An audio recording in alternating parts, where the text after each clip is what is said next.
Hey everybody, and welcome to a very special episode of the Addicted to Loot podcast. Sorry for starting a few minutes late. Technical difficulties on my end. If you're going to start the stream, make sure you actually click the start to stream button. But we are Addicted to Loot. We are a PC gaming podcast. But this week we are doing a special episode on the Star Wars The Last Jedi. We both saw it. It was a big movie. We both have very hot opinions on it, and we wanted to do a special little side episode just so we could talk the movie out. We both love Star Wars. We just want to talk it through and kind of give our opinions on the entire movie as a whole. For anyone else that's listening out there, whether it's live or you're listening to us on audio, we also will be doing our standard PC gaming podcast after we're done completing this. So give us 5-10 minutes after we're done recording this special episode, and we'll be doing our standard gaming podcast, which we're mainly going to be focusing on our 2017 countdown. So if you haven't seen that, if you want to continue watching us, please join us shortly after we are done here. So we wanted to start off with this whole thing by saying this is going to be a spoiler-filled podcast, spoiler-filled review, impressions, whatever you want to call it, of the Star Wars The Last Jedi. So please be warned, this is spoiler included. This is your last chance. If you have not seen the movie, if you don't want it to be spoiled, please stop listening now. Listen to our PC gaming podcast instead, and come back whenever you've actually if you like our voices but you don't want to hear Star Wars spoilers. Yes. So just to start off, I don't think for anyone else that's new out there, just to introduce ourselves, I am Brian, aka Atomic Zero, and joining me as always is Tom, aka Tom Malady, and we both put together, make up Addicted to Loot. So we want to start out with the Star Wars The Last Jedi review impressions episode by kind of just saying who we are in terms of Star Wars fans, in terms of Star Wars fandom, exactly. Just to kind of give everyone a background before we start giving our own takes and opinions on this. And for anyone that's watching us live, the stream health is deplorable. I don't know what it is. I don't know if we actually want to restart this. Well, it seems like it's running fine to me. Okay, because I have over 10% drop frames. Okay, well, it looks like it sorted itself out, so I apologize for any of that. So, for anyone that's listening to us on the audio, we do live stream our podcast, including the special episode, over at our Twitch page, which is twitch.tv/addicted-to-loot. If you ever want to join us now in the future, please check us out and pay attention to our Twitter for when we actually go live. So, okay, Tom, do you want to kick us off in terms of just giving us your Star Wars background in terms of who you are in the Star Wars universe? Who am I? Well, I usually identify as a smuggler, sometimes a bounty hunter. No, I love Star Wars. I am a big fan of Star Wars. I've got a lot of Star Wars stuff, and I'm surprised I had so little at hand to pull out to put in the background of this stream here. But I first saw Star Wars probably when I was 6, maybe 7 years old, and it was at a friend's house, and I saw A New Hope, and I was just like, oh my god, holy shit, this is incredible. I've never seen anything like this. I was familiar with kind of fantasy films. I think I had even seen it's a Lucasfilm, the little kind of dwarfy Willow. Oh, Willow. Yeah. Willow. Yes. I always thought it was a film with hobbits or dwarves, and it turns out they're not. They're kind of their own thing. Mm-hmm. But so I was kind of familiar with that kind of fantasy level of storytelling. But then I saw Star Wars and A New Hope. I was just like, oh my god, look, I want to fly these ships. Like, that was the first thing I remember. Is the strongest thing I remember is the Death Star trench run. That was what I just always wanted to do. And then shortly after, I remember my parents rented the VHSs of Empire Strikes Back and Return of the Jedi.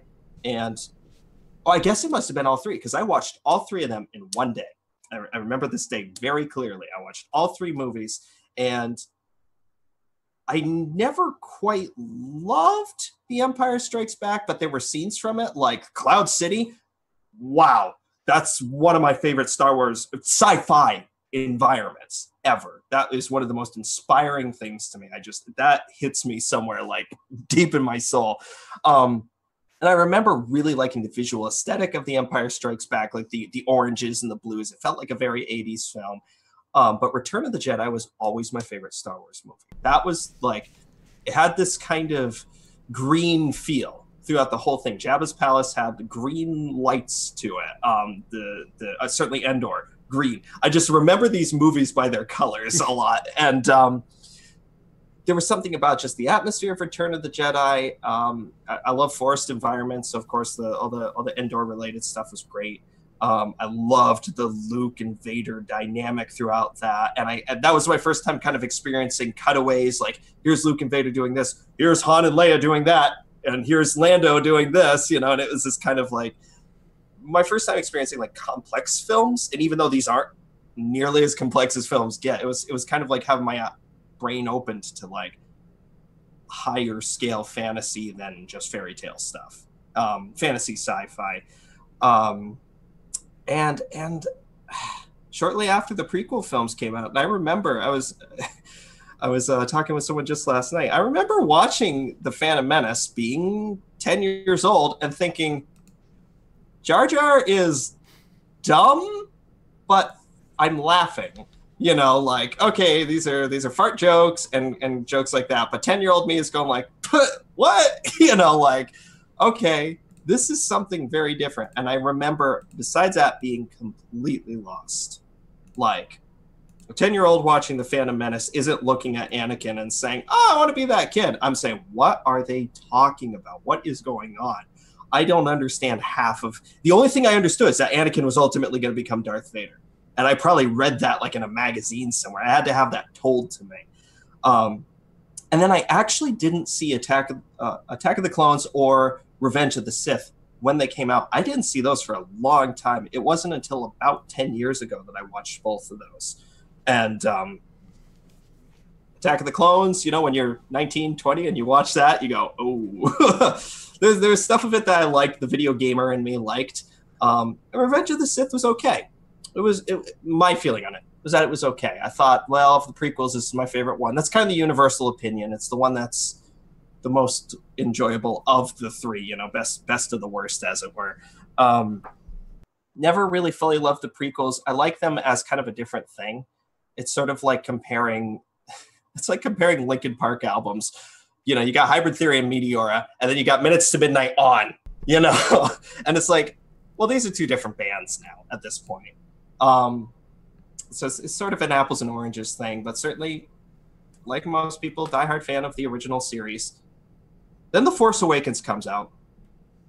I liked it. I liked it a good amount when I first watched it, and I actually watched it again 2 days later, because first time I watched it alone, then again 2 days later I watched it with my parents, and then I think I watched it probably 2, maybe 3 times since then. Each time I've watched The Force Awakens, I've liked it more and more and more substantially. So I started off liking it, and now I'm at a point where it's like, yeah, I appreciate a lot of what they did in The Force Awakens. I was really excited for everything they kind of set up. I thought, this is cool. This is setting the stage for a cool trilogy. There's a lot of stuff that they put in motion. Who is this? What is that? What's going to go on here?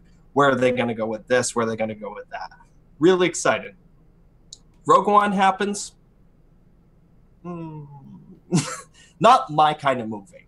I like funny movies. I like lighthearted movies. I like comedy. And Rogue One is very much an action drama. And it felt... there are people who appreciate that. I'm not those people. Certainly, I loved the last 10 minutes of Rogue One, where it leads up into A New Hope. I loved that. I thought that was wonderful. And I now, every time I watch A New Hope, I want to watch the last 10 minutes of Rogue One before that, because I love the way that segues into it. Yeah, I guess... like what I like about Star Wars, and certainly we'll be going into this when we talk about The Last Jedi, is I always liked the space stuff itself, like the personal ship, the X-Wing, the Millennium Falcon. Even I like the Han Solo characters, the Lando. Lando's an unappreciated character. I would love to see more with him. I like the kind of scrappy side of Star Wars. I've never really cared about the Force. I've never really cared about the actual mystical side of Star Wars, the fantasy side of it. I like nor do I care really about the military side of it, which is what Rogue One was. I don't know. I never really connected with the like Luke training with Yoda stuff. Was kind of in Empire Strikes Back. I'm like, you know, it's like it's fine. But get back to the family drama. I like the family drama side of it. I like the Luke and Vader stuff. I like things like that. But if I was in Star Wars, I wanted to be Han Solo. I wanted to be on his ship. You know, that's sort of where I'm coming from with my Star Wars fandom. I say as I have 3 Darth Vaders within view. I love Han Solo.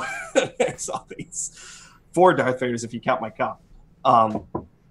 Yeah, I don't know. I like the characters in Star Wars. I really like the kind of, they're bigger than life, you know. They're kind of not stereotypes, but they're, you know, Han Solo is a very specific type of character, and you know his motivations. Leia, very specific type of character, you know their motivations. I'm setting up a lot of what I'm going to be eventually complaining about. Yeah, I don't know. That's sort of where I'm coming from.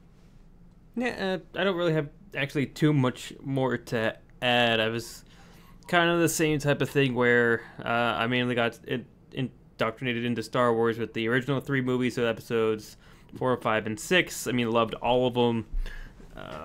The prequels, I enjoyed them, but I mean, not to the point of the original 3, in the sense of I don't even know if I even saw the 3rd one, honestly. I might have, but I just can't actually remember it. I really did not like The Force Awakens at all. Like, I really bounced off that movie.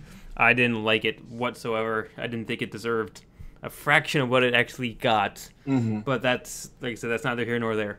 Rogue One, I kind of the similar opinion of you, where I thought it was a really good like action movie. I just hated it. Like, it wasn't a good movie when it was forced into the same like universe of all the other movies. Like it, like it did fill in some of the gap for the start of A New Hope, but at the same time, I think if you would have gave it its own Star Wars plot or storyline, completely take it away from all the other 6 movies at the time, or 7 movies at the time, I think it would have been a little bit better. I actually do like the whole action drama thing. I think the way I feel about Rogue One is that it was like, there are a ton of Star Wars, you know, we're a games podcast primarily. There are a ton of Star Wars games, even TV shows, cartoons. I like the Clone Wars series, the one that ran for a while. You know, I haven't watched Rebels, but I liked the Clone Wars. But I like these as Star Wars related media. You know, I like Star Wars Battlefront 2's story. That's, you know, the most recent one that came out. I like it as Star Wars. I love the stories in Star Wars The Old Republic, you know. Certainly a lot of people love Knights of the Old Republic. These are Star Wars related stories, and Rogue One was a good one of those. But it was elevated to the scale of the trilogies, which, for lack of a better word, that's what I'm going to call them. You know, the original trilogy, prequel trilogy, and now the current one. And that's where the problem was, is you had something. Imagine if somebody took like the Troopers character's story from Star Wars The Old Republic, made a film of it, and blasted it up on that scale. You'd say like, oh, this is fine, this is good. It feels a little bit like not quite as good as ... you know. And that's because it's not. It's its own thing. You know, so that's probably the problem with Rogue One, is that it got lumped in with these other movies. Agreed, but I guess besides that, ultimately my Star Wars, I guess, fandom mainly extends out to just a bunch of video games. I mean, I did a lot of the original Star Wars RPGs back on like the PlayStation 1, PlayStation 2. Those actually started to come out with the prequels. I did all of like the Jedi Academy games. I did the Battlefront games back on the original like Xbox, like the original Battlefront games and new Battlefront games. I've actually done a lot with Star Wars in terms of video games, more than I have probably with the movies, like the Knights of the Old Republic, you know, SWTOR, all of it. I'd actually probably do that more than anything else in terms of that, but I actually get most of my fandom from there, opposed to anything else. I think that's about where we both come off. So we're actually going to get into the meat of the Star Wars The Last Jedi impressions and reviews. So once again, last chance, spoilers included, if basically your last chance to cut away. So with that, I mean, one of us really disliked the movie, and the other one of us was kind of lukewarm about the movie. So one of us was Lukewarm. but it's like, I guess I want to start off by saying that if you look at a lot of the reviews and a lot of the stories and a lot of the, I guess, almost like the review controversies going on right now, there's mainly two camps in the world so far, or thus far, and that's people who absolutely love the movie and like thought it was the best thing ever since sliced bread, and then there's the other camp of the movies where people were burning their Star Wars shirts in the parking lot because they thought it was a travesty to ever be made in the first place, like ranking the worst movie of all time regardless of any application. So those are the two camps. I'd like to talk about that a little bit because I think that that's a fascinating thing that's in the news right now. I wasn't expecting that because it's all over the place. It seems like critically the movie is the best reviewed Star Wars, but audience-ly, it's like the lowest reviewed one. And when I went to see it, great example, I went to see it with both my parents. I went to see it at our local theater here, the theater in Lancaster, and the guy who runs that, Dave, is probably the biggest Star Wars fan that I know. Of a lot of people that I know that are fans of Star Wars, he has got to be the one I would give the title of the biggest Star Wars fan. I walked in, of course, he had seen it to preview it, and I said, "How is it?" He says, "Top 3, maybe number 1 for him." He says this is potentially his very favorite Star Wars film, and I thought, that's high praise coming from you, Dave. So okay, fantastic. So you went into it with high hopes. I went into it with high hopes. You could even say a new hope. I went into it again. Went with my mom and my dad. Even among them, my mom absolutely loved it. My dad absolutely did not. And these are people who've all seen most, if not all, of the Star Wars films, and a lot of other movies too. So it's been so across the board. Mm-hmm. It's fascinating. Mm-hmm. So I guess there's this. I guess that's like the biggest controversy is that there really isn't anyone in the camp of, well, it was a good movie, or like it was an okay or a solid movie.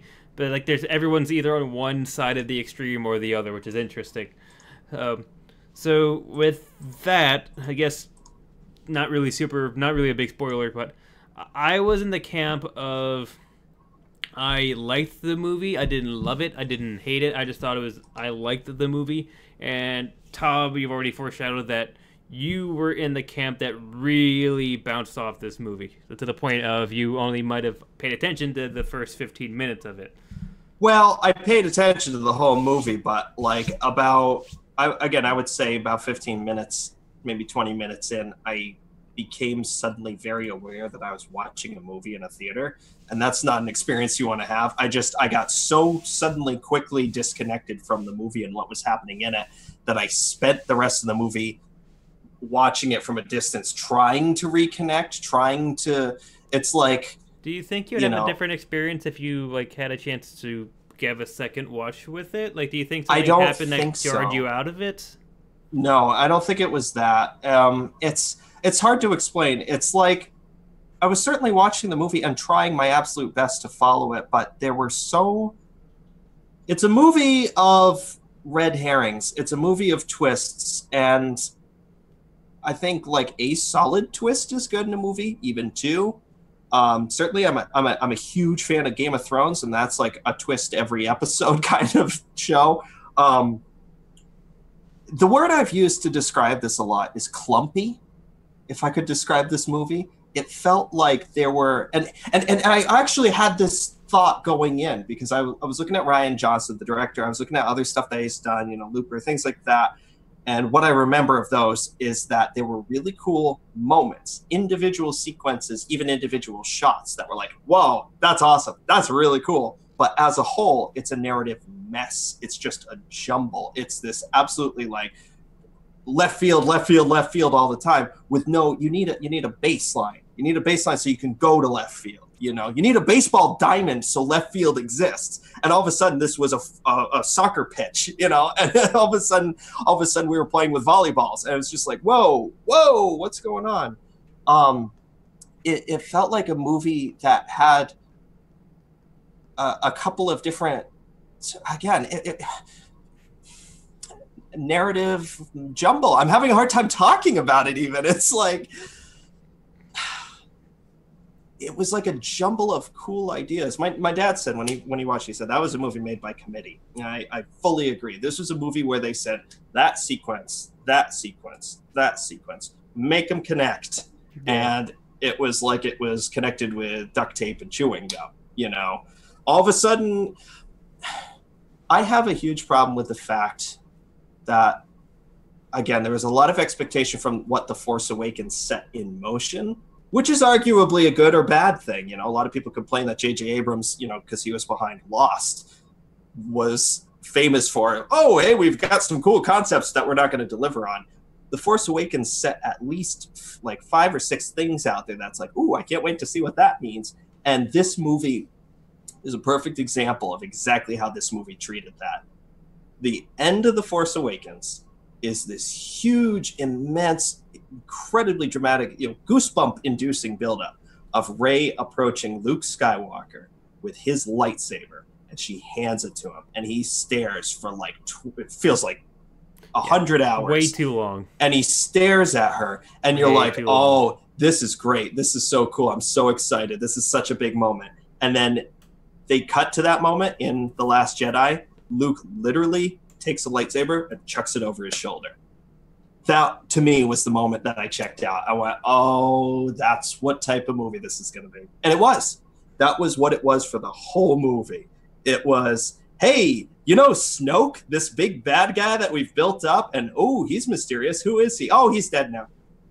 Well, I don't know. I didn't really think they built them, because I remember seeing them and sat there going, where the hell did this guy even come from again? I guess they were filling in the blanks from Return of the Jedi to A New Hope, and then obviously somebody came to power.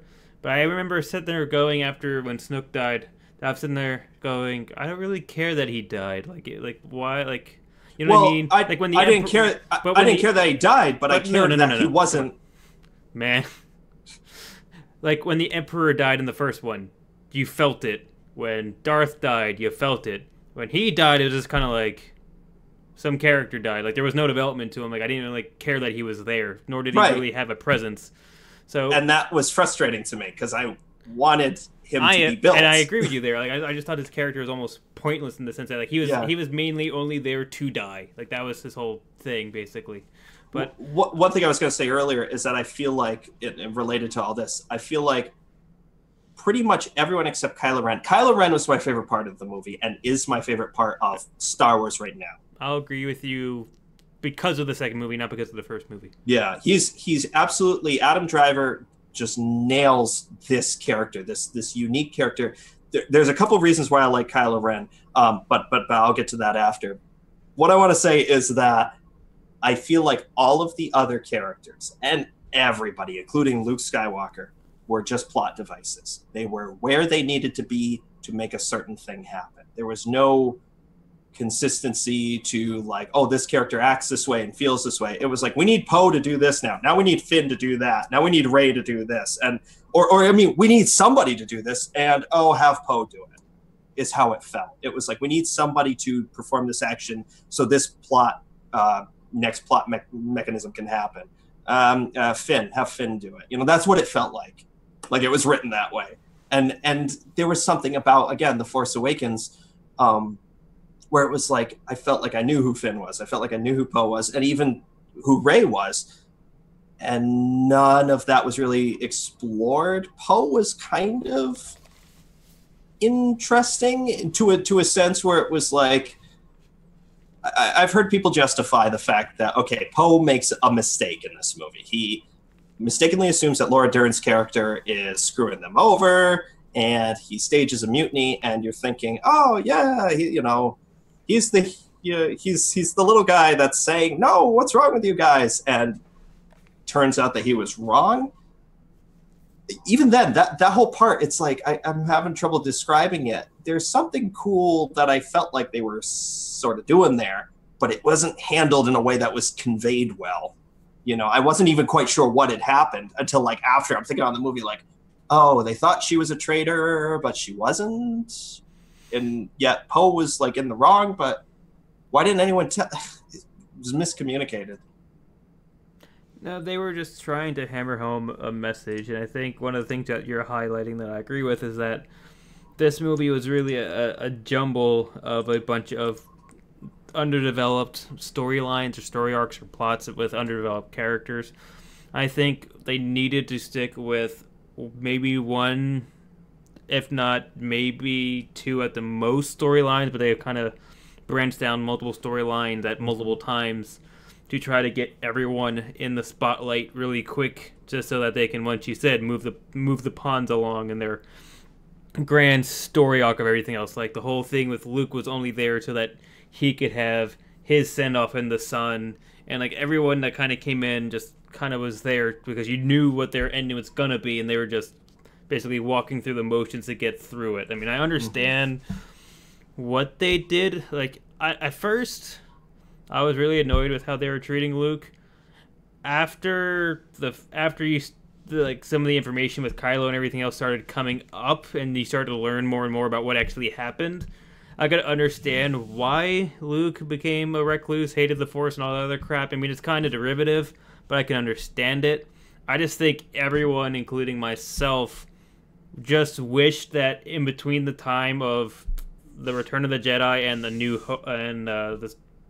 the Force Awakens, that entire time Luke would have just been like a badass, because like that's just what everyone wanted, so everyone was hoping for, and that maybe he would fit into a different way. Maybe he was actively trying to do something in the background with the Jedis after they fall, but now it's like it comes out that he was a recluse and that something's happened, and then you meet him, and then he's really just basically like a broody teenager who's just like, I made a mistake, so I'm never doing anything again because I don't want to make mistakes ever again. And it felt uncharacteristic. Yeah, it just felt really weird. And like I could understand the whole like, oh, he didn't see, or he didn't know how to handle the power within him and all this other crap. And there was just a lot of things in the movie that I felt were really awkward or almost just like wrong from a lore perspective. Like, I don't know if you remember this or if you noticed this, but when Luke is trying to teach, I'm gonna get her name, just Kylo, the girl, Kylo Ren, the girl's name, Rey. When he's trying to Sven. when he's trying to teach her about the Force, and she's sitting on the rock and everything else, and he's like, and he tells her to reach out with her emotions. I'm like, that's Sith code. Why the hell are you telling her to do that? Like, oh, I didn't even think of that, but you're right. Yeah. The whole point of being a Jedi is zero emotion. Zero, zero. And he's like, the Force is something you feel with all your emotions. I'm sitting there going, no, it doesn't. You're not. You're supposed to be Luke freaking Skywalker. Yeah. You're preaching Sith lore. Like, that makes no sense at all. And there was just it's funny because that's a really nerdy thing, but I agree.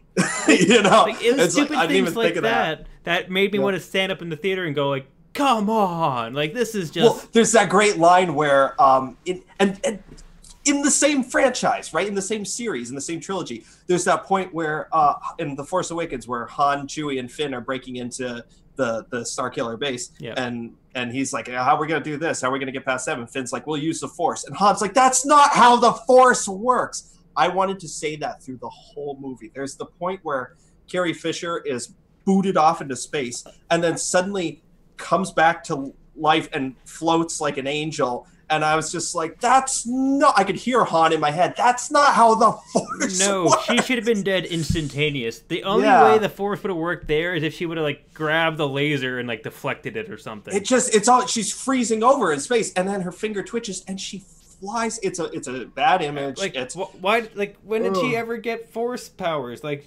I know that it's like, oh, it's in her blood, but that's... Yeah, but that doesn't mean that you're a Jedi Master to the point where you could... live in the vacuum of space instantaneously. Yeah, and Luke doing astral projection, Kylo and Rey having a telepathic connection. All of this was stuff that was like just suddenly conveniently made for this movie because they had an idea. Even if you look at any of the original 6 movies, I mean, people have projected themselves in different places to different people, but they were spirits within the Force. They're like, their energy was in the Force, so they could do it. It wasn't like 2 living people. The Force isn't telepathy. Yeah, it's a power. It's you usurping your connection to this like intangible force that connects everything to do your bidding, whether it's electricity or telekinesis or whatever else you want to do. There were a handful of moments, and I do want to give a caveat. Obviously, we didn't make this movie. Someone did, a crew of people did, and I respect and admire and appreciate all of the work that went into it. I just want to say you were wrong. No. I appreciate that this movie exists, and I'm glad that it exists in the Star Wars canon. This is a disclaimer I do want to get out of the way. This is all just us as fans of Star Wars saying, well, if I, these are our personal opinions of this. Yeah. So certainly we're not saying this movie's trash or anything like that. Or I'm not saying this movie's trash or anything like that.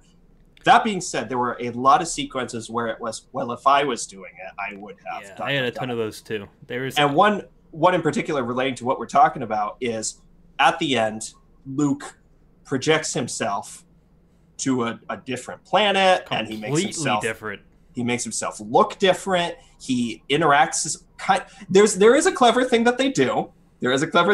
And I realized it when it was happening, where they show Kylo's feet and Luke's feet. Did you see that?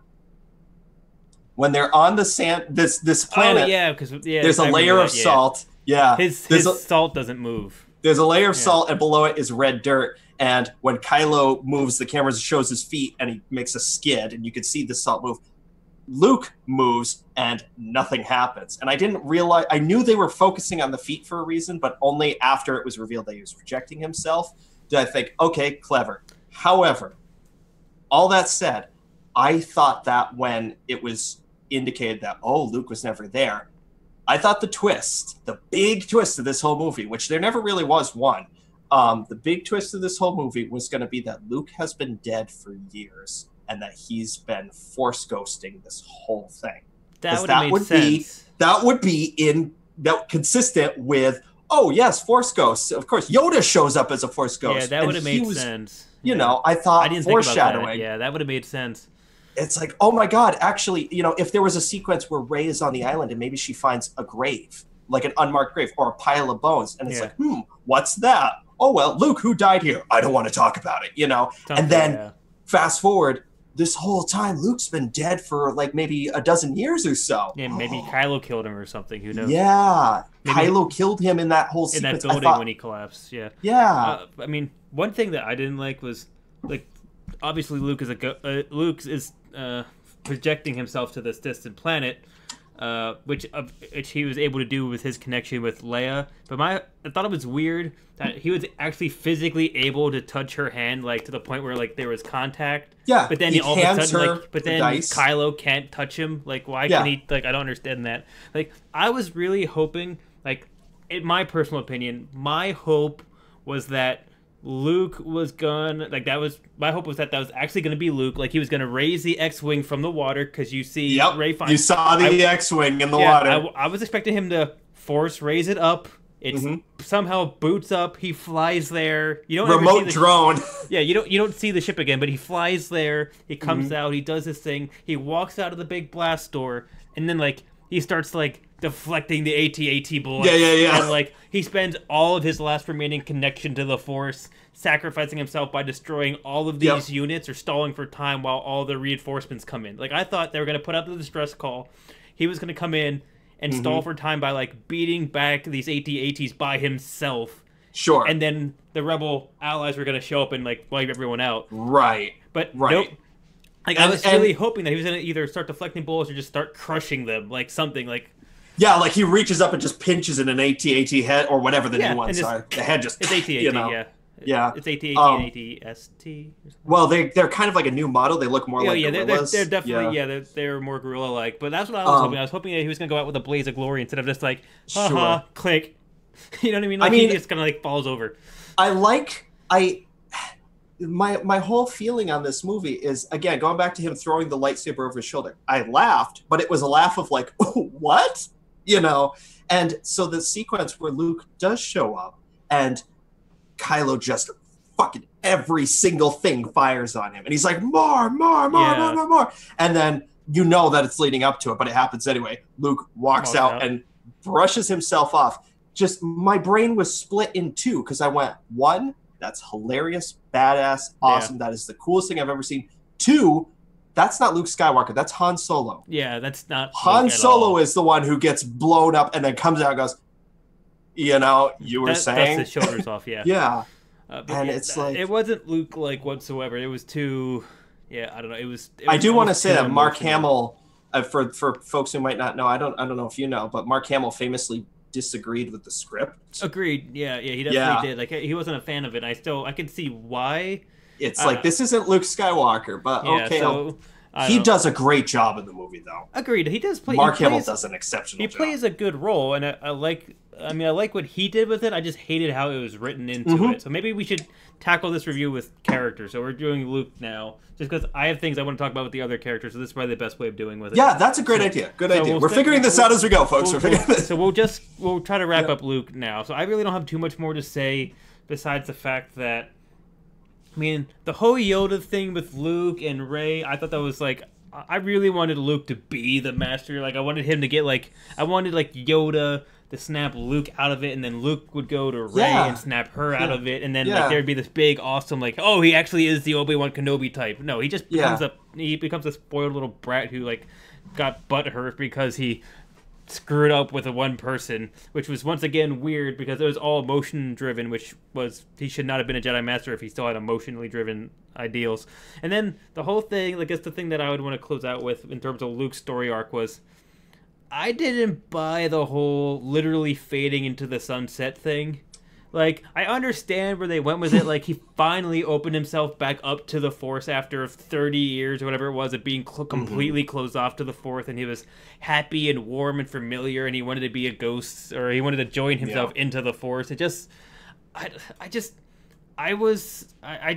It was very weak to me. It was very empty. It didn't feel like it gave anyone the justice that they wanted for Luke. I thought it was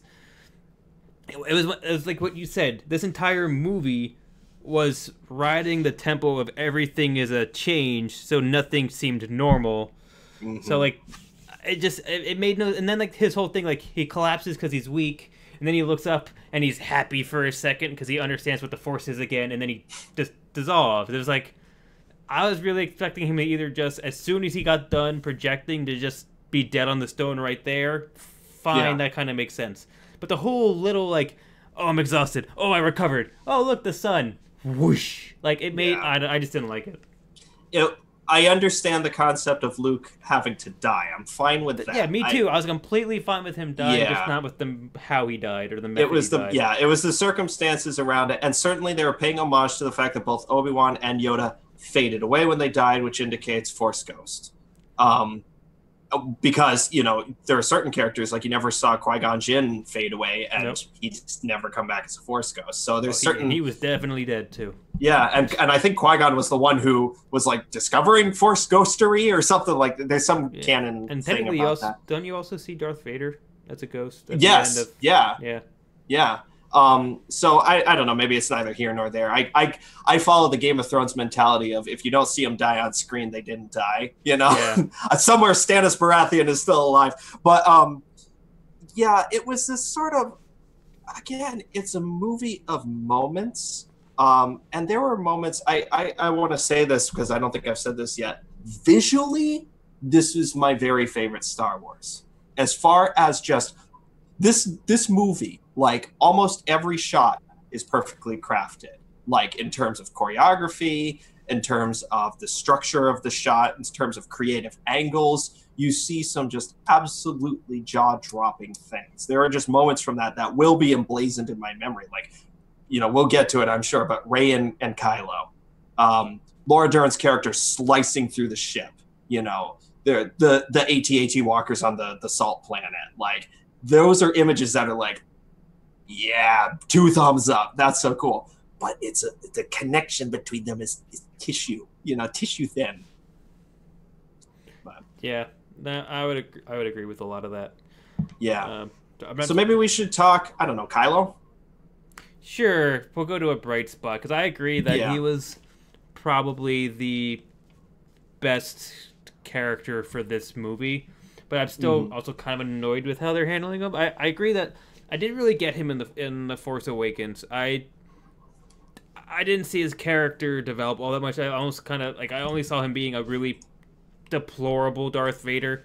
And like how he ended in The Force Awakens, with he was basically beaten back by a girl. Not even that, just like two completely untrained people was annoying to me. Not in the sense that he lost, because I still think they could have done it properly with both of them are struggling to keep him back, but he's still like trying to cut through them like paper, and then the ground splits, and like he still maintains his like mantle of he's like the leading Jedi in the universe, but the other two are like, well, if we work together, we can at least stand. But no, she instantly became like the best person ever, and I guess after this movie, I understand that scene a little bit better now, because because Kylo then divulges in The Last Jedi that actually killing his father made him more off balance than what he was hoping to be pure. Like, he was hoping that killing off his father would be the last straw to connecting him to the good side. He was hoping that killing off his father would completely cement him into the dark side of the Force. Mm-hmm. But then he kills his father, and it actually proves that he's actually more imbalanced than he ever was. Yeah.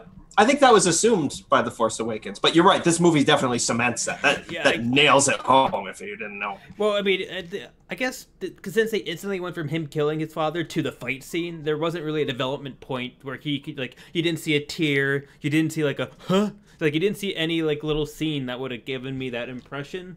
I think I took it, and this is just semantics, but I mean, I think I took it from when he was on the bridge, and he just Adam Driver is a great facial actor. He is a guy who can convey a lot with his minute expressions of his face. And I got the vibe that when he was just about to kill Han Solo, he's like, "Oh my god!" I know, I agree. I thought he almost didn't do it. Yeah, it's like I mean, there's theories out there which I don't agree with, but there's theories out there that Han Solo actually turned the lightsaber on himself. Yeah. I understand it, and I can get on board with it, but I don't agree that that's canon, you know. Yeah. That actually Han Solo was like, oh, you know, do it, like, and this will really fuck you up, you know. He almost martyred himself in order to keep like his son off exactly, balance. Exactly.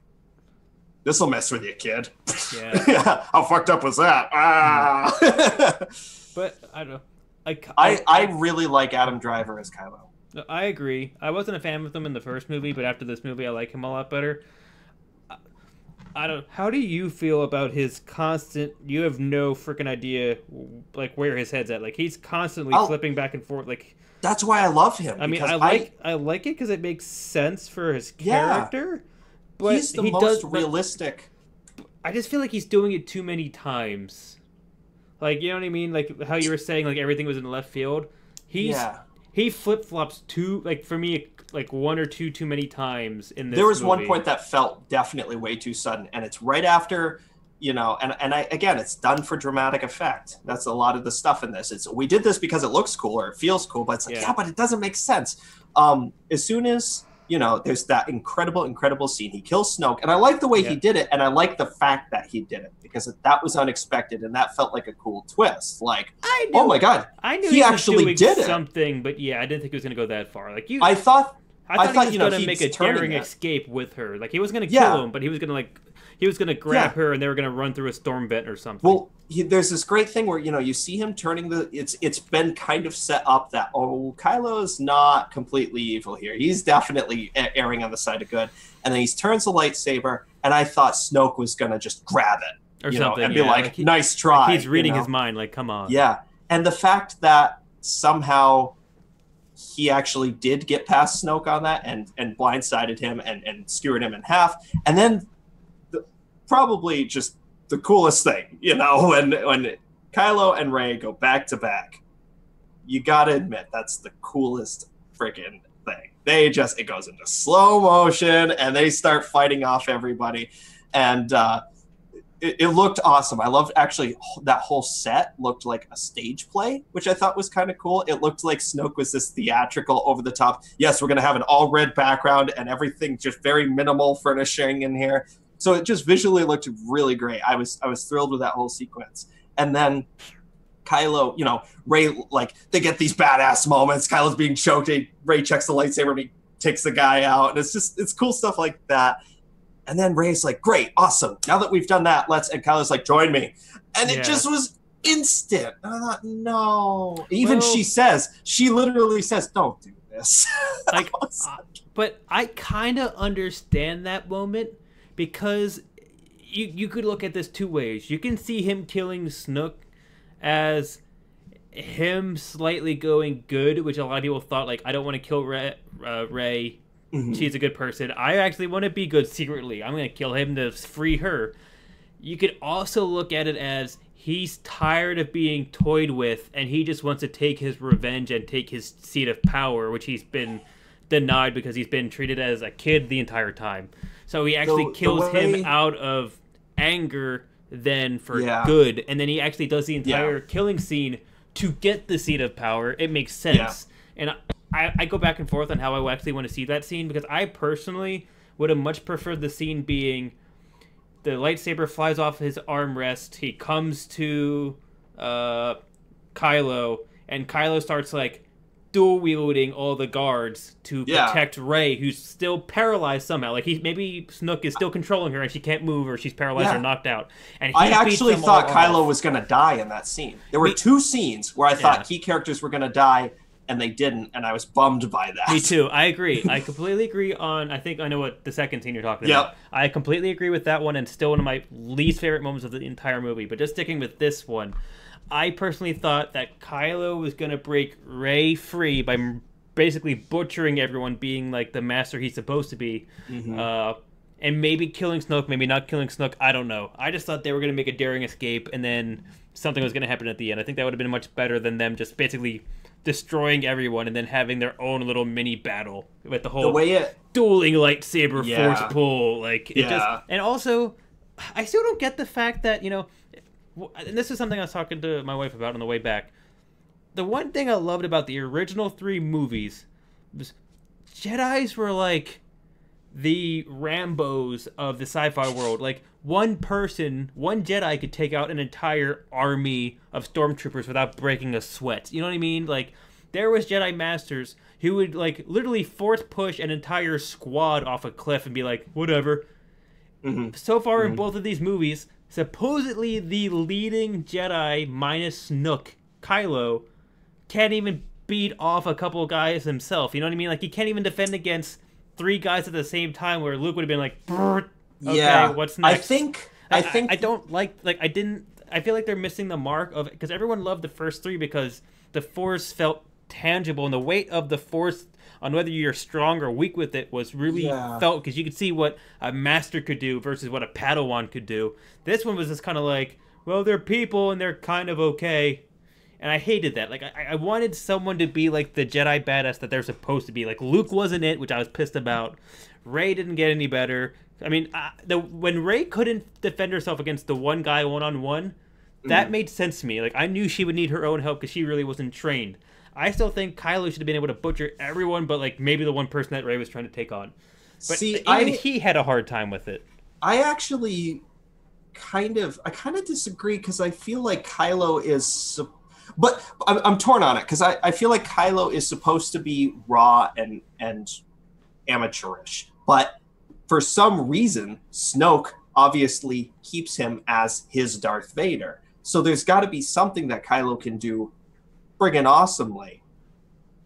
But I also like the idea of Kylo being this torn up emo kid that's just like, well, I just want to be as awesome as Darth Vader. But isn't, you know, I'm fine with Kylo not being the best Jedi, the best Sith, I guess, in the universe. Well, but again, it doesn't make sense why Snoke would employ him. The Kylo Ren's good story arc of this entire movie started when he destroyed the helmet, and he's like, I'm not going to be Vader, I'm going to be me. Right. That was good. I liked that. That was a good start to his story arc for this movie. I just still wish that... I mean, Luke said that he potentially has the power to be the best Force user. Snoke believes it too. Everyone sees it. Everyone believes it. And then all of a sudden he's just like, Like, that's, like... I'm like... Because that was the other thing. Like, supposedly the Jedi are dead. Like, Luke was the last Jedi, quote-unquote. Everything you just said was a lie. Whatever. Okay, action movie plot one-liner. Who cares? Yeah, yeah. But There's a lot of that. Just because the Jedi are completely dead, supposedly, doesn't mean that the Sith were completely dead. Like, why wasn't there like 100 Sith Jedi just like roaming around, just like, why don't we just go across the universe and kill them?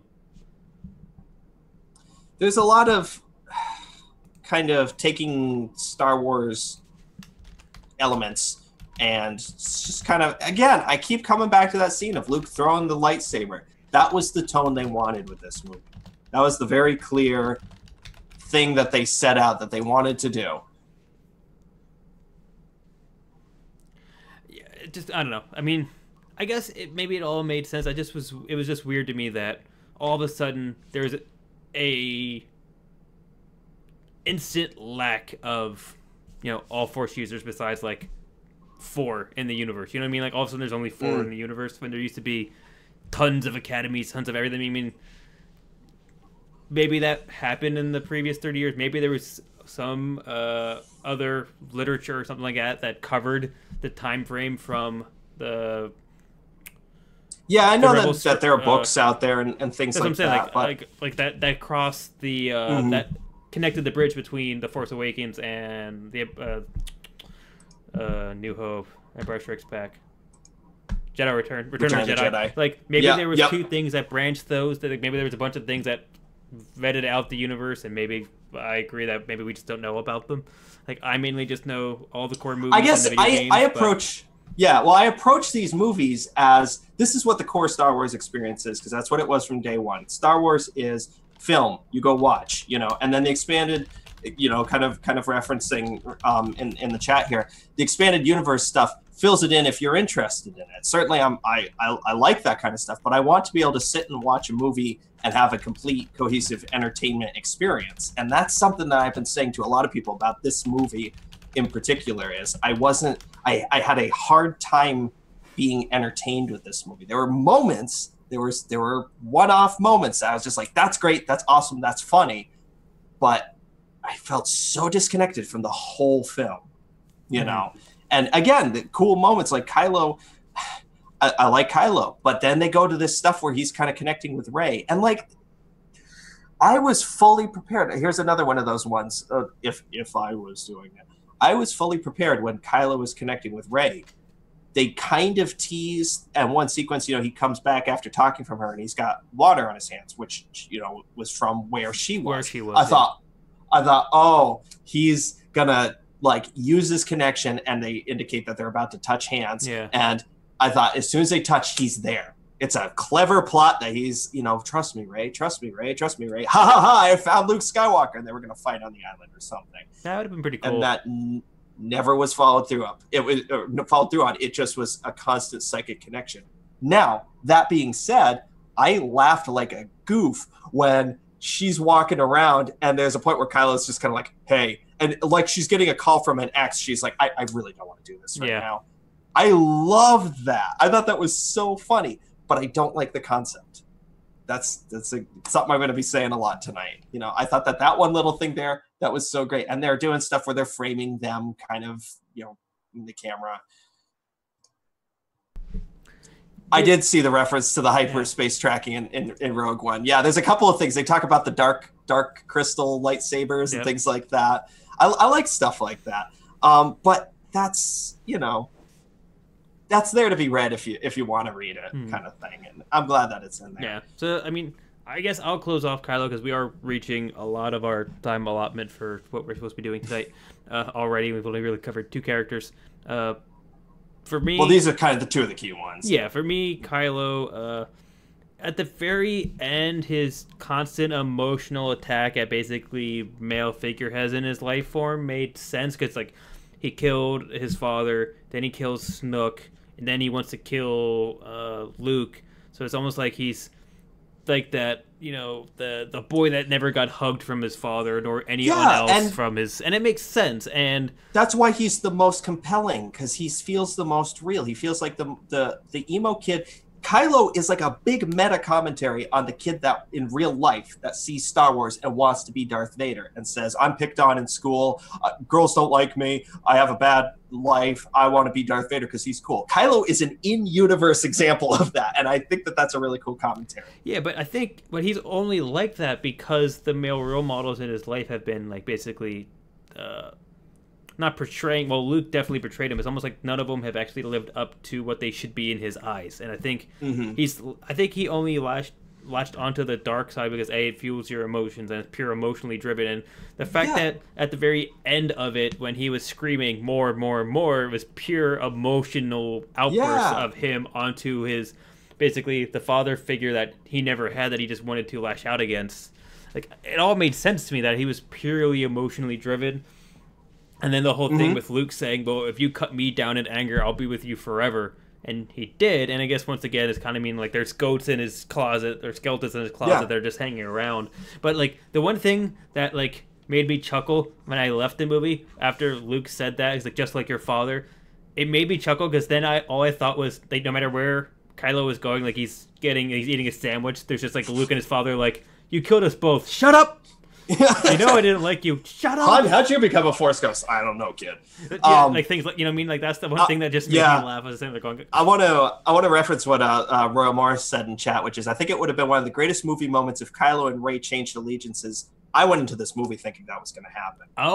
Like Kylo goes good and Rey goes bad. I thought that Rey was going to become, and even for the first like third of this movie, I thought Rey is going to be disenfranchised by Luke. She's going to say, maybe connect through Kylo and make some kind of connection and say, oh my God, I understand the merits of the dark side. I can see where maybe she doesn't really want to, but it's like, I can understand this more than I can understand that grumpy old Skywalker guy.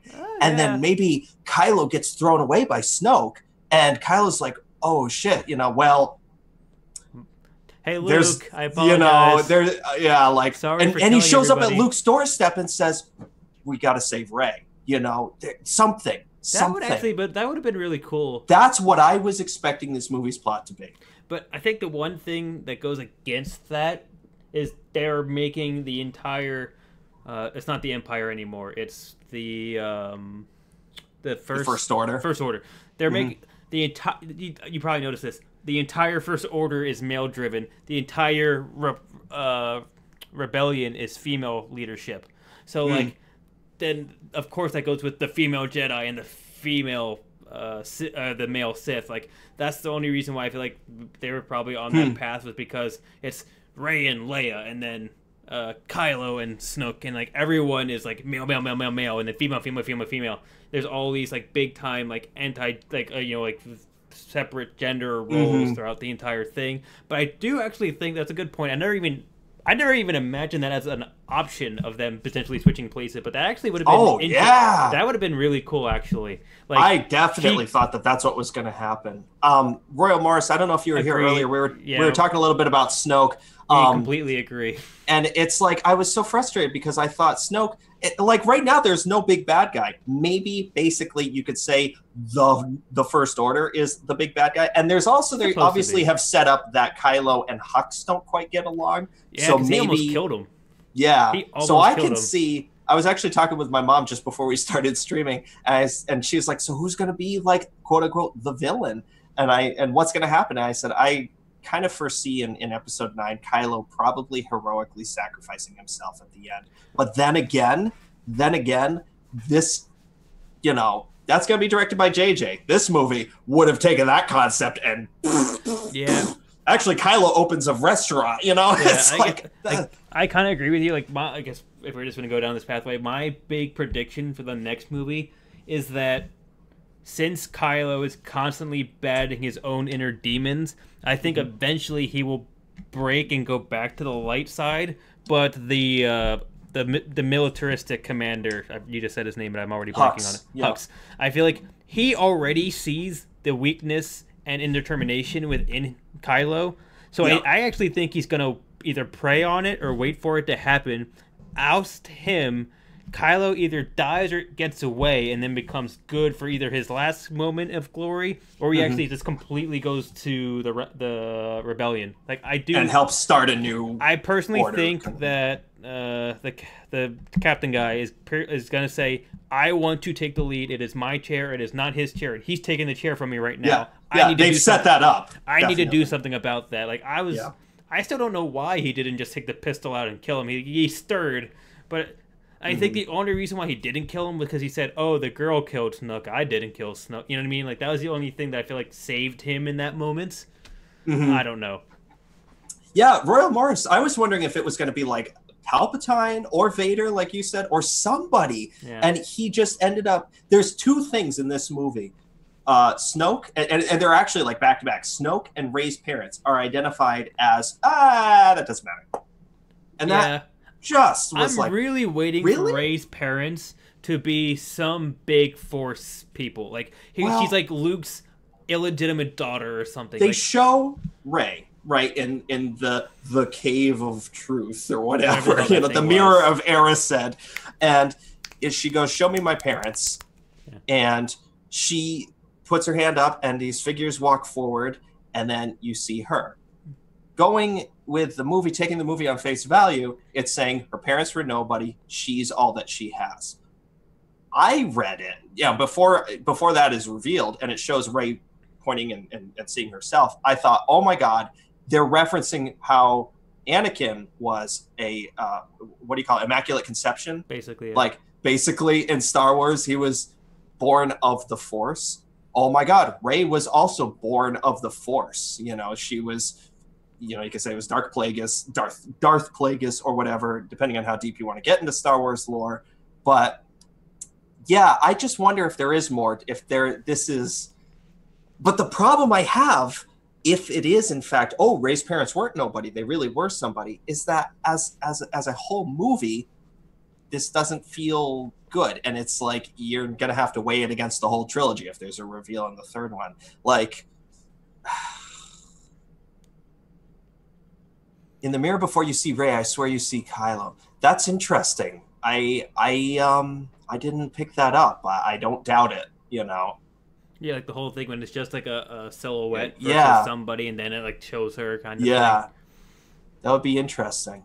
Yeah, and the whole thing, like when Kylo and Rey were like almost in the same hut when they were touching, and then Luke says stop, and then she looks up and he's not there. It's almost like he knew that they were talking to my dad joked that sequence looked like that he comes in and they're just like, what? We were just looking at pictures. We're looking at magazines. It's nothing. It's kind of like nothing. It's kind of like the scene from 16 Candles. And he's just like, he sneaks in through the window and he's like, oh crap, your big dad force-wielding father's here. Apparently when she goes down into that cave, she's supposed to fight the big underwater creature hinted earlier in the film, but it never happened. That would make sense. Like, I was wondering what the darkness was going to be, because he even said... Well, it's just like Cthulhu-y tentacle. The top of the island is supposed to be like pure good force, and the bottom of the island was supposed to be pure evil force. Yeah. And it was just like a mirror. Like, what's so evil about the mirror? Like, why did again a sequence that like looked cool in the moment, but when it pulled her in, I'm like, oh shit, something's going down. But no, it's just kind of like she gets pulled in, she swims across, and then looks at a mirror. It's kind of like, well, why do I care? Why is this such an evil place? Like, there was no development there. Cool moment, no development. That's The Last Jedi. Yeah, it really is. Kind of whipping through the other characters here. I felt my perspective. I can't remember if I've said this yet or not, but I just feel like everyone was there as plot devices. I feel like Finn's characterization, even Rey's and Poe's, were just kind of thrown out the window, and they were put into sequences because they were the person that was closest to the plot at that given time. Yeah, like I personally think. I do want to say I loved the casino planet. I loved the whole look of it, and I was prepared for a whole movie there. But I agree with everyone else in saying that just was this plot that didn't fit. There was no point of that. Like, I completely agree with you. I love the look of the planet, and it would have been like the perfect setting for like a Han Solo like sidetrack thing. Yeah. But it was the most like, it was like the weirdest little sidetrack of a plot where it's just like, me and some girl who just tased me are gonna go to a hacker. Like, why? She literally just tased you. She fixed pipes for a living. And then within a day, they're friggin' kissing. Oh. Yeah, that made no sense to me either. Oh, that pisses me off. And the whole scene in the casino. Like, bro, have you ever tried to actually get in a relationship? I mean, but the whole casino planet was just pointless. It looked cool. I loved it, and I was prepared for, like, that felt like Star Wars the Saturday morning cartoon. Like, I was prepared for that kind of, expanded universe would be amazing if there was a solo film that's centered around it, you know, like I said, it was a cool setting, and I loved it. I mean, the only thing it really, like I said, the only point of the casino planet was to make Rose's character relevant, which I still think it isn't, make the DJ character relevant, which I'm curious to see what they do, because he could actually be somewhat interesting in the next movie. I don't agree with how he came into it, but he could have been interesting. But yeah, overall, that entire planet was, for me, just pointless. Royal Morris says Rose should have died. Shit character, honestly. Here's the other thing. In the movie. Here's the other thing that we were talking about. This is what we were talking about before we started. When Finn is flying that ship, just due straight, and he's going to destroy the Death Star cannon battering ram.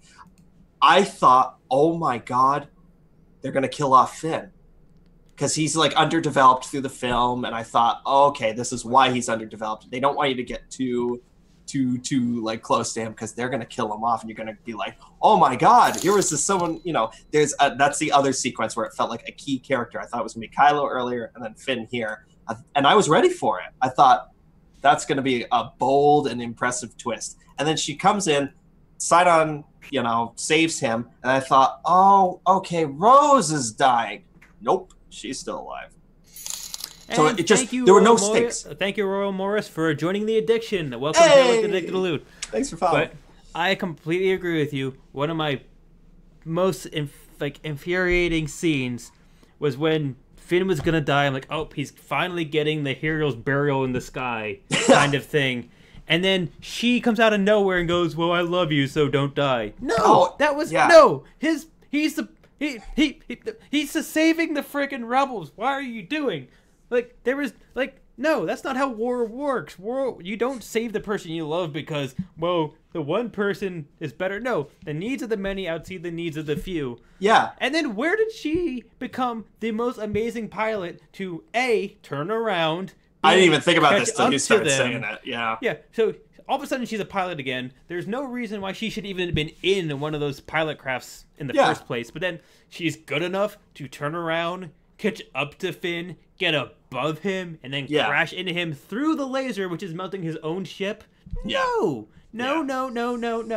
Like, I had such a problem with, like, Finn in particular. I felt so bummed because he was set up in the first movie, and by that I mean The Force Awakens, as, oh, here's our guy from the inside. We don't usually have that. Here's someone that's turned from, you know, the First Order to the Rebels. He's going to be so valuable. He's going to be their guy who it's like, we need a way in, and he's going to provide that information. Granted, he does that, but it's played as like a joke. It's like, oh, I was the sanitation guy. Oh, I'm the janitor. But I know this small thing. I know that, you know, that small thing. But it's never quite like they have a gold mine with him. They have your guy on the inside. He can be an infiltrator. He could be anything. And, you know, even then, he's played up as like he's the slapstick character. And there is more depth to him, certainly more depth to him in the first one. Don't know if you noticed it, but when they first meet, the continuity is terrible, especially considering it's to do with the plot, where Finn puts the bag down and then Rose references it's at the back of the escape pod. Yeah, this felt like a movie that was probably 2 hours longer and got cut down. I think that really is the case. Yeah. But you could have cut this down also another hour. For such a long movie, this felt so small. It really should have been an A and a B. Like, it should have just been... The A side of the movie would have been, like, maybe what happens with the Rebels and then what Rey does with Luke. And then the B side of the movie would have been Finn and Rose. And then they would have married back up in the third movie. And then the final scene would have been the ending of the third movie or something like that. But that was the other big article I read, was that everyone agrees, like, this movie in of itself was almost a completion movie. So where do you go with it? Like this felt like a trilogy. Yeah, like this movie it felt like a trilogy. Felt like the end of a trilogy. So where do you go with it? Like like it's almost like you have to start another 3 movies in order to properly make a proper ending to this movie. I gotta say, regarding the length of the film, like the theater I was in, there were probably maybe like 200 people in there, and the point where they hit, like, the movie's been going and going and going and going, and then they arrive on the salt planet with the red sand, and a person next to me just gave out the biggest and everyone chuckled, because you could tell the whole room was like, oh my god, it's still going. This movie is still going. Like, I liked the whole, like, Hoth-esque... Yes, Royal Morris. Yes, Finn's character should become the main recruiter, turning other troopers. He's your guy who could say, look, these guys are in the right. You guys can find freedom with the rebels, you know? And his whole fight scene with the Chrome and maybe Trooper was so underwhelming. I hated that. I hated every second of that scene. The only thing about that entire scene I liked was the Rolly droid piloting the walker. That felt like somehow the prequels, like, not in a bad way, but it felt like that kind of humor. You know, because the other thing that I really thought DJ was piloting the walker, and I thought it was going to be Benicio del Toro. Oh, that makes sense. But at the same time, what happened to him? I wanted DJ. No, DJ, don't be that guy again. I thought DJ was going to be Han Solo with the whole, like, I just go where the money flows, and then he's going to be like, sorry guys, I didn't mean to do it. I'll save you. Nope, little Rolly droid. He's been the most badass character out of all the main characters so far. BB-8? The droid. Yeah, the droid has been the best action hero of anyone in the movie so far. I was actually bummed as just a diehard fan of the originals at how little C-3PO and R2-D2 are in these new movies. But you know what? They're actually massively, if you go back and rewatch the original ones, they're in it too much. I'll be the first to admit figureheads of it, and it just. Phasma is absolutely the new Boba Fett, for the good and for bad. She's a badass that actually is only in the movie for about 20 seconds. Yeah. Same with Force Awakens. And then the whole thing with. And I thought, I'm sorry, but I gotta say this: when Finn wrecks her mask and you see her eye, I thought, oh, you're gonna have this moment of, oh, the stormtroopers, all of them, including this one, are people too. You know, and I thought, cool, that's cool. He's not going to strike her down. And instead she's like, you're a dick, and dies. And I'm like, you always will be a nobody. I just thought for a moment they're going to have this moment of, war is hell. And you know what? There are humans on all sides, or aliens. I thought it was stupid when he comes up on the elevator. It's like, hi, dink. Yeah, and he's like, screw you, Chrome Dome, or whatever. My dad says, who's going to say Chrome Dome in the future? Yeah, like... the whole fight scene just felt so shallow and just like. And he picks up the taser kind of, like, whatever you want to call it thing, which was only there, I'm sure, because it was cool in The Force Awakens. Well, and because they were using it as the execution device for them. Yeah. But also, dumb thing. Rose shoots the Chrome Trooper with a laser pistol, and it deflects off of him. You know how badass their army would be if they were all chrome and a laser rifle would deflect off of them? And don't tell me it's expensive, because I saw the Casino Planet. A freaking regular stormtrooper dies when you look at him. This person takes a shot to the chest and is just like, what? Do that to your whole army and you would never die. Like, that. Like, think about it. The rebels only have, like, leather cloth armor, and you have magical metal armor that deflects lasers. But no, one general in the entire army was gonna have it, and then they'll die in a fiery death. They were probably like, oh, thank God she died. I was so pissed off she got that armor. Yeah, but it just was so, like, I just didn't like, there was just so much of it I just did not like. Yeah, and I feel bad because we started this conversation and it's like, Brian's the one that likes it, Tom's the one that doesn't, and right now we're like, well, there were things, I do want to say, there were things about this movie that I did love. There was, again, the moment where I could not follow the Laura Dern plot twist at all. When, is she good? Is she bad? Is Poe dumb? What's going on here? It was this really convoluted twist of things that happened. And then I guess I just sort of followed the emotion that the movie was telling me I was supposed to be feeling, which is, oh, Laura Dern is good again. Okay, cool, fine. And then when she turns that ship and she flies through the First Order ship, oh, that was awesome. That was cool. But I'll just be repeating myself, you know. Cool moment. Like I said, I liked the movie in the sense of I was happy I watched it. I probably wouldn't tell people to run out and watch it themselves, but I wasn't sad at the end of the 2.5 hours that I actually did enjoy watching the movie as a whole, but there was a lot that I just did not get on board with whatsoever. Yeah, I didn't enjoy it. That's the problem. That's probably the bottom line, is that I always walk away from movies. You know, I was talking about Blade Runner earlier this year. Blade Runner was 3 hours that I needed to kill between setup and a performance at a concert I was doing, and that's all it served. It served the time of, yep, that was 3 hours, checked off. Okay, I could have sat in my car. I was not. There were these flashes of entertainment during Star Wars, during The Last Jedi, but as a very, very devoted fan of Star Wars, I was frustrated and I was zoned out and I was.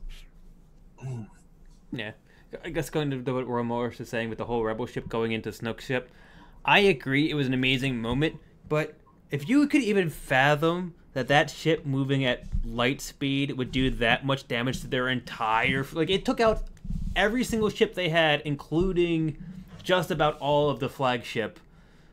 If you knew it could do that much damage, why wasn't that the plan? Get everyone on a transport, ram it into that ship, take them all out to the point where they can't fire on the transports, and you have your entire transport fleet flying down to the planet. But no, it's like, they'll just keep following the big ship because they don't like the little ships. Like, that should have been the plan the entire time. Like, why didn't they do that instantly? That would have made so much more sense. Like, oh, why don't we just do the big ship at warp into the other bigger ship?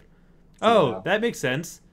Like, why did it take that long to ding? Like, there's too many, like, knowledgeable people. That should have been the plan. Like, yeah, I feel like we're coming from sort of a similar place. Your gripes are like tech and lore inconsistencies, and my gripes are character inconsistencies. No, largely. I didn't like some of the character stuff either. Like, yeah. If Rose was X'd, if Finn had a completely different story, personality in line with his Force Awakens one, and it's Poe, right? It's Poe. Yeah, I didn't mind his character yeah, arc. I didn't mind think it was Poe super either. heavy-handed. Yeah, but I didn't mind it. Like, I understood it. I just think they were super heavy-handed with it. Like, I just thought it was awkwardly done, and everything else made sense to me. But then all of a sudden, at the very end, when he goes, "No, there must be another meaning to this. Like, he wants us to have time." Like, yeah, the whole it was too heavy-handed. Poe had a 3-act structure in like 10-minute segments, which was beginning of the movie. Poe is, to hell with it. I'm gonna do this because it'll be awesome. Yeah, and it's like, that's the Star Wars hero, and you want that. And then in the middle, it's like, I'm still the Star Wars hero. I'm right, and Laura Dern is wrong. And then, Poe was wrong. And I thought, okay, there's some complexity. Once I figured it out, which was well after the sequence, I thought, that's complex. Okay, I'm on board with that. And then it sets it up so at the end of the movie, he's like, no, we won't be dumb about this. Yeah, like, we cannot charge into everything. Yeah, like, it made ultimately it made sense. It just was just like, it was like too obvious and too heavy-handed the entire time. Yeah, I don't know, it's like I think there is literally a point where someone says Luke Skywalker is the last Jedi. You know, there were a couple of sequences in that where it was like, yeah, I get it. Yeah, I think Ramos is hitting it on the head here when he says, I think the biggest issue with the films at this moment is genuinely that they have too many characters that they need screen time. They're in a weird place between killing off the old ones and developing the new ones. And it's like, again, the Snoke thing, I'm fine with if Snoke was always planned to be a red herring, should have been, I don't know, I guess like less developed. There was a feeling that Snoke was being put into a place of relevance and a place of importance. And then when Kylo offed Snoke, I thought, okay, cool. But now I feel actually more than excited. I feel disappointed. Yeah, like there was no, like, to me it was super underwhelming because in the first movie, he's just mentioned a few times. Like, you don't even see him. And then all of a sudden in the second movie, he's like this big, just like hulking power of just, yes, exactly. Ray's line. Yeah, Ray's line about lifting rocks. That was the Yeah, look at the audience. look at that. Oh my god. Yeah. Yeah, like why don't you just like, oh hey, there's a cave in, we need to move rocks. But once again, completely untrained, doesn't even know how to do it, never did it before, moves an avalanche.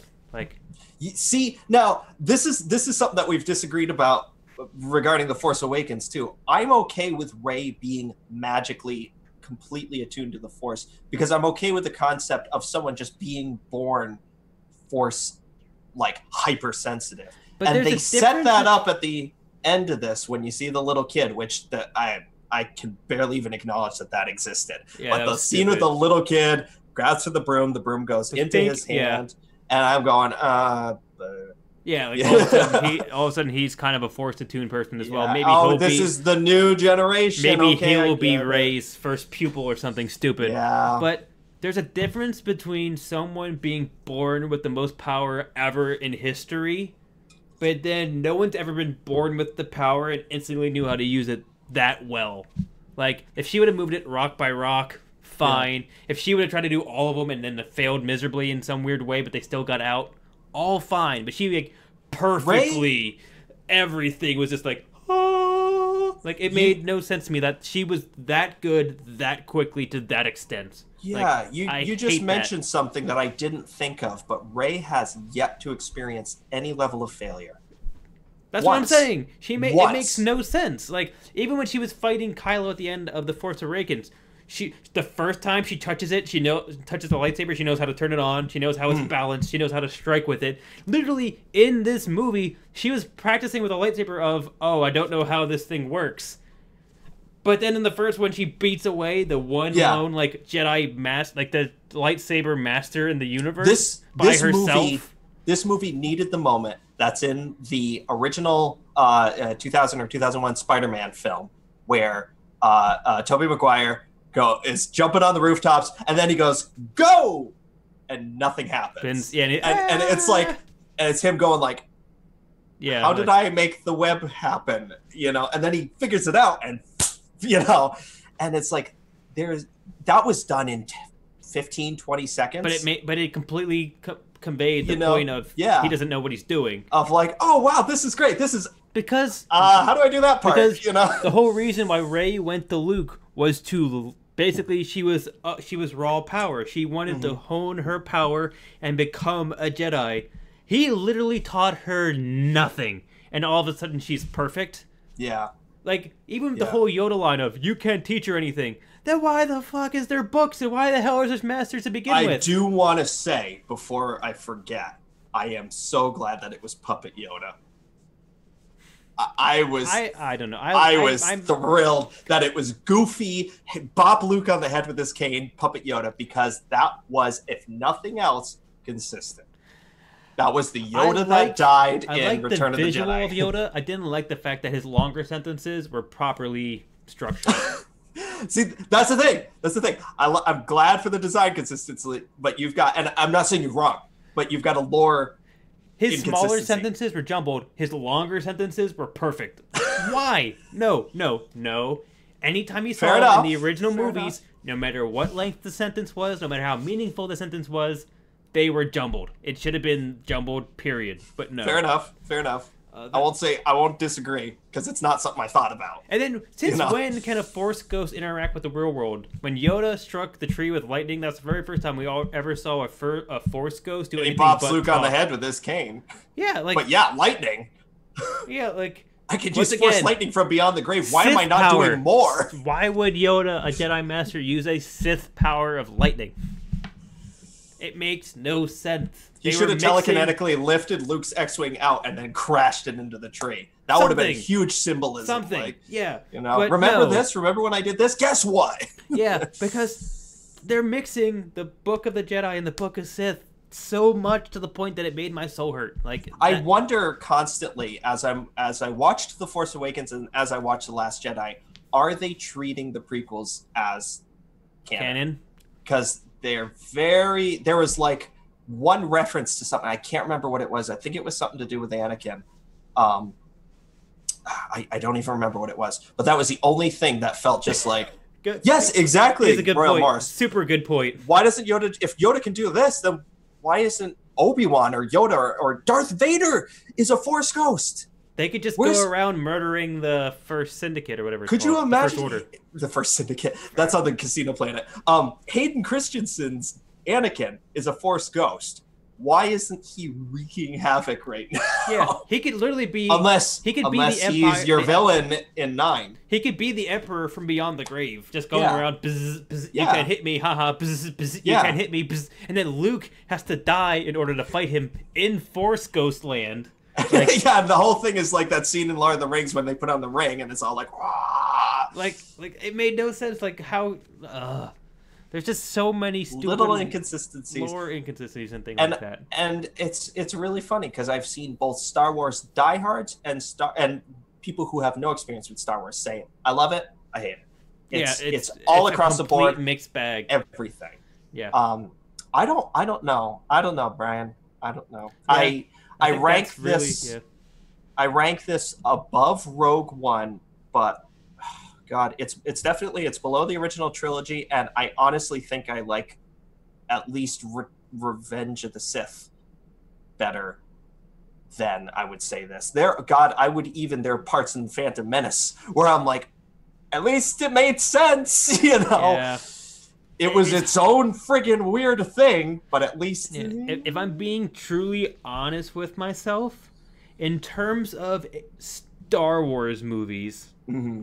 I would almost agree with you in the sense that it was better than Rogue One. I personally think it was better than The Force Awakens, but it was still not a great Star Wars movie. Yeah. If I had to rank it as just a movie, it's better than Rogue One. It's better than The Force Awakens.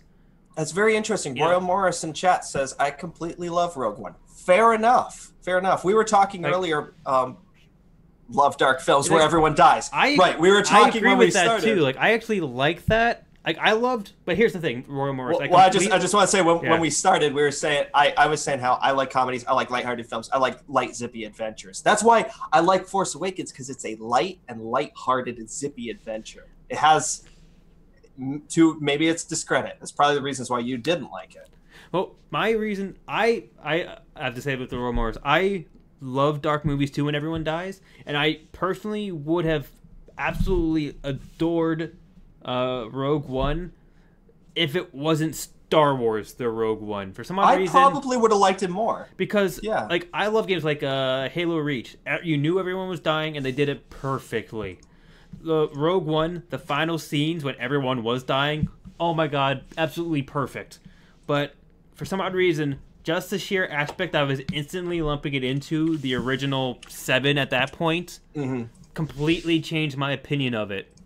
Like, that was the problem, was that it was Star Wars Rogue One, not just sci-fi Rogue One. It would have been a completely different take for some odd reason. I'm very curious to see how the Han Solo film does, which is actually only in like 6 months' time. It's not going to be another year towards it. I do not have high hopes for that movie at all. I actually have no hopes for it. Yeah, I have no expectation.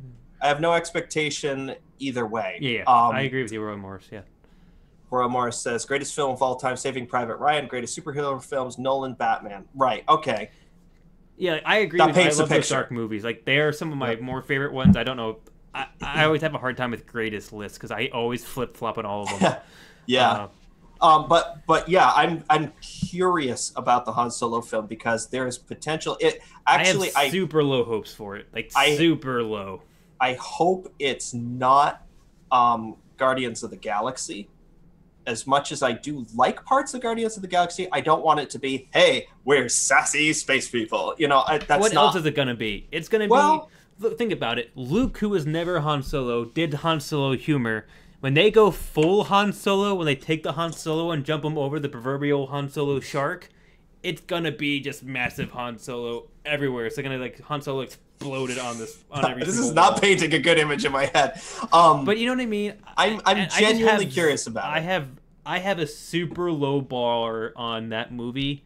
I have very, very low hopes. And it would take a lot for me to believe otherwise because there's just so many hurdles in its way and there's already off to a really bad start. There's a great, I know I reference them all the time when we talk about Star Wars or literally anything, but Red Letter Media, if no one's familiar with them, just follow their anything on YouTube. It's a great channel. But they did a video where they were talking about like their predictions for the Han Solo movie, and it was like their oh my god, I hope I don't do this. They don't do this kind of predictions, and it's like they're saying something along the lines of, okay, there's gonna be a mentor figure, which is probably Woody Harrelson's character, and he's gonna wear a vest or something. And then he's going to put the vest on Han Solo. It's going to be like a little too big. And he'll be like, it fits you, kid. You know? And, of course, that's how Han Solo got his vest. I am expecting there's going to be stuff like that, you know? But a little of that is fine. A little bit of, you know, nods and winks. But if it's a movie of, hey, and this is how Han Solo got his boots. And this is actually Han Solo's name is Henry. But he calls him Han because, you know, it's going to be. Yeah, that wears thin, you know. So. Agreed. So I guess to wrap this all up and just our closing remarks was, we'll see one final thing from the rumors. What if that's what I want? That's exactly what I want. I think that's the only way that I don't works. want any Jedi stuff in it. Yeah. The question was, what if the Han Solo film had virtually no Jedi sequel stuff in it and was just about him being a fucked up criminal? That's exactly what I want. That would be a great film, but yeah. I just don't know. I think that they're gonna make it to Guardians of the Galaxy 2 or something. I don't know. I just don't have high hopes. But like I said, we're gonna be closing out this section of our podcast for the day. That was really both of our takes on Star Wars: The Last Jedi. It's kind of very much I don't know. A lot of I wish I could reflections say my feeling on it was lukewarm just for the pun. But that's more my feeling. But yeah. Yeah.